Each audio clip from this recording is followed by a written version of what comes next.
So sound is hands down one of the most underestimated, overlooked things in filmmaking. I mean, everybody's looking at the lighting, the camera angles, every single thing, even the background set design. Everybody's crazy about everything except audio, right? But why is that? People usually don't like to focus on things they don't see. And since you can't see the physical evidence of the audio in your video, people don't really care. But the truth is, people listen to your audio way more than you think. Most people would like to enjoy your video without actually watching the video. They will just listen to the sound. And if the sound is crappy, people will lose your attention. You will lose people's attention and they'll just hop off. Take this for an example. People will usually log onto your page, right? You can have crappy audio. Crappy video. You see people shooting with things like small iPhones and smaller GoPros with really nasty looking footage, but then people watch it. They have like 100 views, 100,000, 1 million views because the sound is really good most of the time. But if your video is really crisp, you're shooting in 4K, 8K, you have the best lights you have on you, your hair is looking all cool, you're dressing, your background, everything is all right. But your sound sounds like it's coming out of a spaceship built in 1941. Trust me, nobody's gonna watch. So in this video, I'm going to tell you what I think about the UX Boom, right? I'm sure you had no idea this was a review video, but this is a video to just talk about the wireless lavalier I'm using right now. And obviously you can't see it because it's hidden under my shirt quite nicely. If I tap right here, I'm sure you can hear the tapping of the microphone on my chest, but that's where it's hidden.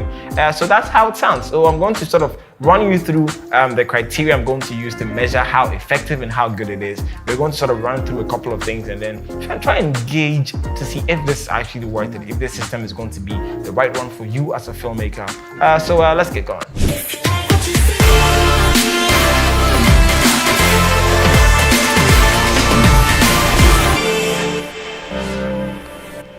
So there are 4 categories in which I'm going to sort of judge this thing. There's the design, there's usability, there's pricing, and there's audio quality. The audio quality part is the most important, obviously, because it's a microphone. And to make things better, I actually use this microphone instead of my boom mic I use all the time. So this entire video is going to be recorded into the UX Boom, so you can sort of hear it. So if you like what you're hearing, then I'm pretty sure you're going to enjoy the UX Boom. But I'm still going to go through all these 4 little categories to see what I think about them and how it worked well for me in the time that I've been using it. And mind you, I've been using this for about a month now, so I do really understand how the system works, and I've tested it across different fields and different categories of work that I've done. So I really have a good idea and a good experience using this, at least for about a month now. So let's start with the very first one, which will be obviously the audio quality.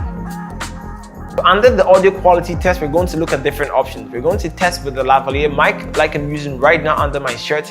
We're going to use the onboard microphone that comes with the Comica. We're going to send the sound directly into my camera, which is the Fuji X-T3. And we're going to send the sound into my Zoom H4n Pro. And that's going to be it for the audio testing. So for this test, I prepared a small script that I have on my phone. So I'm going to read it so we can compare the different audio qualities.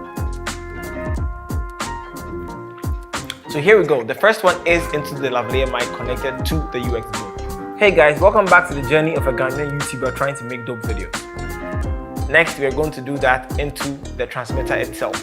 So that's the transmitter itself without the lavalier microphone plugged into it. Like I said, this is a fail-safe. In case you lose your microphone or you forget it in the house, this will help you still get sound on the day. But it really looks weird because you have to sort of clip it to the person, and that might look a bit weird, but that is better than going on set without having any microphone at all. So let's go ahead with the testing. Hey guys, welcome back to the journey of a Ghanaian YouTuber trying to make dope videos. And the next test, we're going to move all this from the Zoom H4n Pro into my Fuji X-T3. So right now we've switched to the X-T3, and obviously the sound quality is not supposed to be that good because the preamps in the Zoom H4n Pro is much better. But is it? Right? So let's test. So I'm going to go through the same thing like I said, record it into the lavalier microphone into the X-T3's preamps. Here I go. Hey guys, welcome back to the journey of a Ghanaian YouTuber trying to make dope videos. Now we're going to switch it up, take out the lavalier microphone and speak directly into the onboard microphone for the transmitter. Hey guys, welcome back to the journey of a Ghanaian YouTuber trying to make dope videos. So now I can't tell you which sounds better, right? That's up to you to decide. You've heard all the qualities and all the sound options that you can find. For me, I do love how the Comica X-U boom sounds, especially because of the fact that it's really easy to use.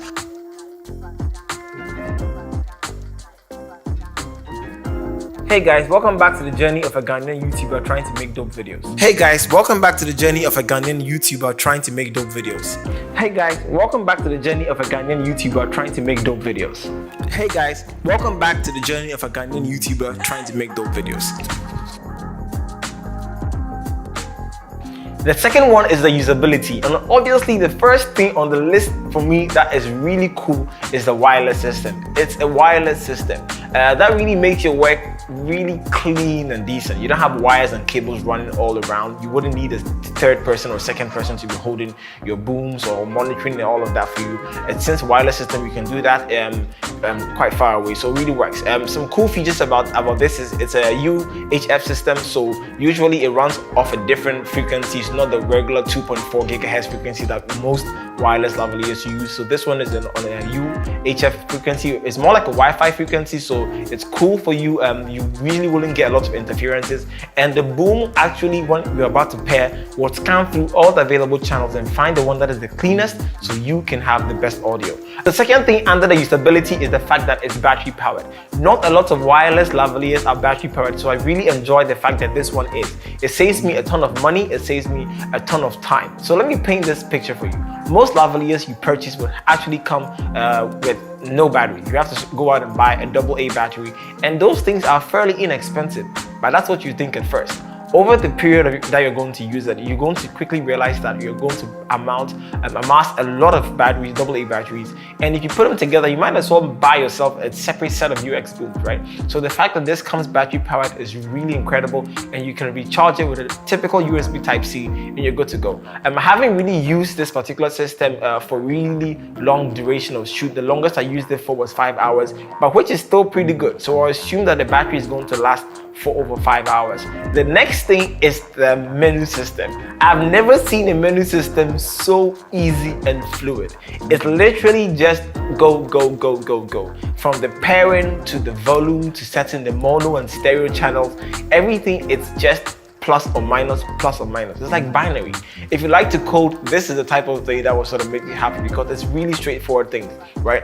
You just set the audio on and off, you set the mono or stereo, increase the volume up and down, everything. It just literally has 4 buttons on it. So you don't have to stress about plenty other settings and things that might confuse you. So I like the fact that the menu system is really simple, especially when you're on the shoot. You just turn it on and it's just flowing. You don't have to stress about anything else. The next thing we're going to talk about is the design. Just look at that, just look at that. The Comica looks extremely good. The fact that it's an audio recording device, which makes it extremely functional, doesn't mean it can't be beautiful. I like the color on there, the branding on there, the packaging in which it comes. I love the carrying bag because it makes everything so easy.